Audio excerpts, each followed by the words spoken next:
I'm Carey White. I live in San Francisco, and the way that I got in touch with Livable California was that I was walking out of a Starbucks one day and I saw a headline that they're going to be building 100-foot buildings everywhere around the city.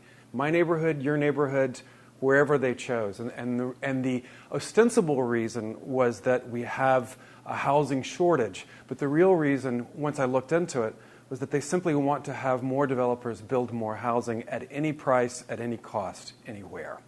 And I thought that that was wrong. I thought that the community ought to be able to make its own decisions and to think about this in a carefully considered way. And I found Livable California and realized that there are other people that feel the same way and would like to do something about that. We have a disconnect between what's going on locally in our cities and in our communities and what the state is focused on. What we find is that we don't feel that the state is responding to our concerns. We think that the state seems to be off on its own agenda. And the more that we drill into that, the more that we discover that the same interests that are influencing our city council, particularly in San Francisco, but we see this in other cities as well, which are real estate interests, tech interests, are also influencing the state level. And it makes us feel disenfranchised. It makes us feel that we have no hope to be able to get our issues out to the state government.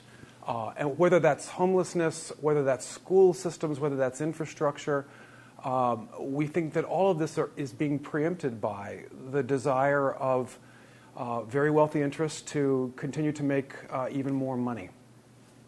In 5 years, if Livable California were successful, we would have connections throughout the state with people who also believe that communities ought to be able to determine their own destiny, who believe that citizens ought to be involved and that the politicians that they elect shouldn't, once they are elected, just go off and forget where they came from, but who ought to be connected back to those communities.